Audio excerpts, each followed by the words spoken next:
അടിപൊളി ബസ്സിലേക്ക് സ്വാഗതം. അപ്പൊ ഇന്ന് നമ്മള് ബ്രേക്ക്ഫാസ്റ്റ് ആയിട്ട് ഒരു റവ ദോശ ഉണ്ടാക്കാമെന്ന് വിചാരിച്ചു. അപ്പൊ അതിന്റെ വീഡിയോ ഒന്ന് നമുക്ക് കാണാം.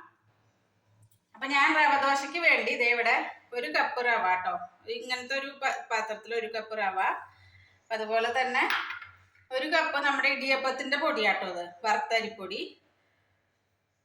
റവയും വറുത്തിട്ട് വരുന്നതാണ്, പച്ചറവയല്ല. അതിപ്പോ ഏതായാലും കുഴപ്പമില്ല. ഇതൊരു ഹാഫ്, അത്ര അതേ ഇതിൽ തന്നെ ഒരു ഹാഫ് കപ്പ് മൈദ. ഇത്രയും നമ്മൾ ഒന്ന് മിക്സ് ചെയ്ത് കൊടുക്കാം. നമുക്ക് ഇതിലേക്ക് ബാക്കി ഇൻഗ്രീഡിയൻസ് ഒന്ന് ആദ്യം തന്നെ നമുക്കിത് തൈര് ഒഴിച്ചിട്ട് ഒന്ന് മിക്സ് ചെയ്ത് വെക്കണം, ഒരു 2 മിനിറ്റ് ഒന്ന്. പിന്നെ അതേവിടെ തൈര് ഇത്ര അധികം പുളിക്കാത്ത തൈരാട്ടോ, ഒരുപാട് പുളിയൊന്നുമില്ല. ആ തൈര് ഒഴിച്ചു കൊടുക്കുന്നുണ്ട്. മുഴുവൻ ഒഴിച്ചിട്ടില്ല കേട്ടോ, ഒരു ഭാഗം ഞാൻ വെച്ചിട്ടുണ്ട്, ഇത്ര മതിയാവും.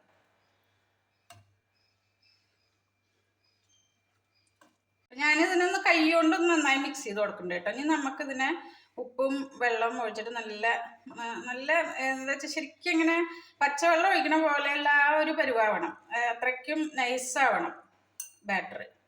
നമ്മൾ ബാക്കി ഇനി ഇതൊന്ന് കുതിർന്നുണ്ട് ഇപ്പോൾ. ഇനി നമുക്കിതിലേക്ക് ആവശ്യത്തിന് വെള്ളം ഒഴിച്ചു കൊടുക്കാം.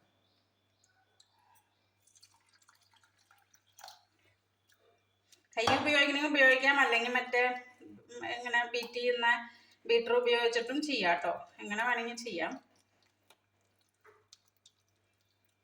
നന്നായിട്ട് ഈ കട്ടയൊക്കെ ഉടയണം കേട്ടോ.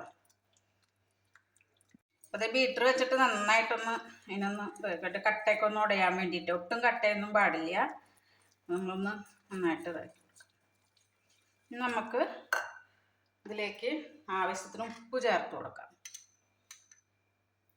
അപ്പോൾ നമ്മൾ ഇട്ടിട്ട് നോക്കിയിട്ട് പിന്നെ വേണമെങ്കിൽ ഇട്ടാൽ മതി. അപ്പോൾ ഞാനൊരു 3/4 ടീസ്പൂൺ ഉപ്പ് ഇട്ടിട്ടുണ്ട്. ഇനി നമുക്കിതിലേക്ക് ബാറ്ററിലേക്ക് ആവശ്യമുള്ള സാധനങ്ങൾ: കുരുമുളക് ഒരു 1/2 ടീസ്പൂൺ ചതച്ചെടുത്താൽ കേട്ടോ, പൊടിക്കണ്ട. പിന്നെ ഒരു 1/2 ടീസ്പൂൺ ജീരകം, പിന്നെ ഒരു സവാള നല്ലോണം നൈസായിട്ട് കൊത്തി അരിഞ്ഞത്, പിന്നെ കറിവേപ്പില പൊടിയായി അരിഞ്ഞത്, ഇഞ്ചി ചീവി എടുത്തത്, ഒരു 3 പച്ചമുളക്, പിന്നെ ക്യാരറ്റ് ചീവി എടുത്തത്, പിന്നെ മല്ലിയുടെ ഇല. ഇത്രയാണ് നമുക്ക് ആവശ്യം ഇതിൽ മിക്സ് ചെയ്യാനായിട്ട്. അപ്പം ഇതിലേക്ക് നമുക്ക് മിക്സ് ചെയ്തിട്ട് ബാക്കി വെള്ളം കൂടി ഒഴിച്ചിട്ട് നമുക്ക് ബാറ്റർ റെഡിയാക്കാം. ഇതെല്ലാം ഞാൻ ഇട്ട് കൊടുക്കുന്നുണ്ട് കേട്ടോ.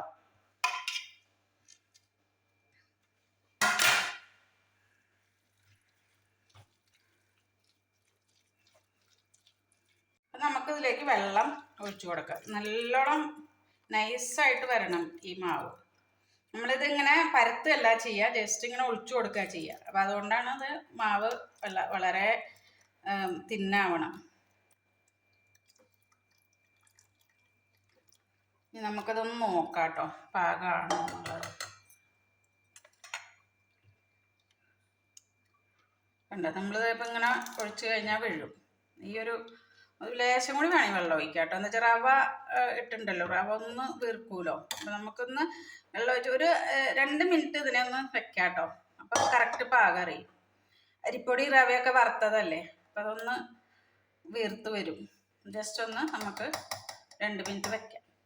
നമ്മുടെ ബാറ്റർ ഇത് എങ്ങനെയാണ് കേട്ടോ, ഒഴിച്ചാൽ അങ്ങനെ നല്ല ഫ്ലോ ആയിട്ട് വരണം. അതാണ് ബാറ്റർ. നമ്മുടെ ചട്ടി ഇതേ ചൂടാക്കിയിട്ട് നല്ല ആയിട്ട് പഴുത്തിരിക്കണം കേട്ടോ, നല്ലോണം ചൂടാവണം റവ ദോശ ഉണ്ടാക്കുമ്പോൾ. എന്താ വെച്ചാൽ നമ്മൾ ഒഴിച്ചു കഴിഞ്ഞാൽ പെട്ടെന്ന് തന്നെ അത്. അപ്പം ഞാൻ ജസ്റ്റ് ഒന്ന് എണ്ണ തടവി കൊടുക്കുന്നുണ്ട്. എണ്ണ തടവിയിട്ട് നമുക്കൊന്ന് ടെമ്പറേച്ചർ കുറച്ചിട്ട് ഒന്ന് അതിനത്തിരി വെള്ളം തളിച്ചു കൊടുക്കാം.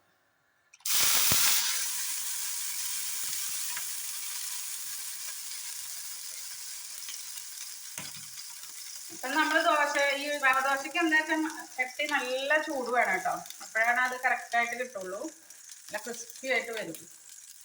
ഞാൻ ഒഴിച്ചു കൊടുക്കുന്നുണ്ട്, ഇങ്ങനെ ഒഴിച്ചു കൊടുക്കണം. ഇത് ഒരുപാട് നമ്മൾ ഇളക്കിയിട്ട് എടുത്താൽ മതി കേട്ടോ, അപ്പം കറക്റ്റാവും.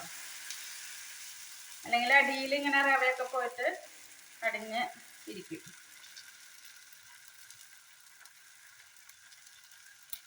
ഇത് നല്ല ക്രിസ്പി ആയി അടിഭാഗം നന്നായി പൊരിഞ്ഞു വരും കേട്ടോ. മറിച്ചിടൊന്നും വേണ്ട, നമുക്ക് അങ്ങനെ തന്നെ എടുക്കാം. ഇത് നന്നായിട്ടൊന്ന് മൊരിഞ്ഞു വരട്ടെ. ജസ്റ്റ് ഒന്ന് എണ്ണ തളിച്ചു കൊടുക്കാം, തടവി കൊടുക്കാം. ഇത് ഒഴിക്കുമ്പോൾ ഹൈ ഫ്ലെയിം വേണം കേട്ടോ. പിന്നെ അത് കഴിഞ്ഞാൽ നമ്മൾ കുറച്ച് വെച്ച് കൊടുക്കണം. ഇതിപ്പോൾ ഇവിടെ റെഡി ആയിട്ടുണ്ട് കണ്ടോ, അടിപൊളിയായിട്ട് മുരിഞ്ഞു വന്നിട്ടുണ്ട്.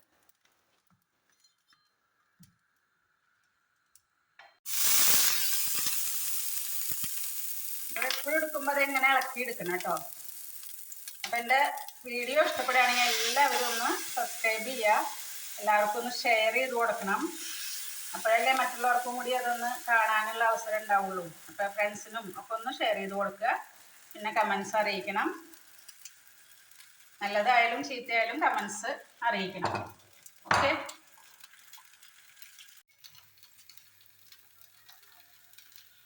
നമ്മൾ ചട്നി ഉണ്ടാക്കിയിരിക്കണത് നാളികേരം നോർമൽ ചട്നി ആട്ടോ.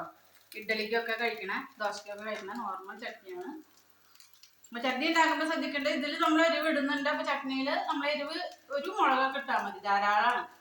എല്ലാവരും ഉണ്ടാക്കി നോക്കുക. അപ്പോൾ വീണ്ടും ഒരു വീഡിയോ വരുന്നതായിരിക്കും. Okay, by.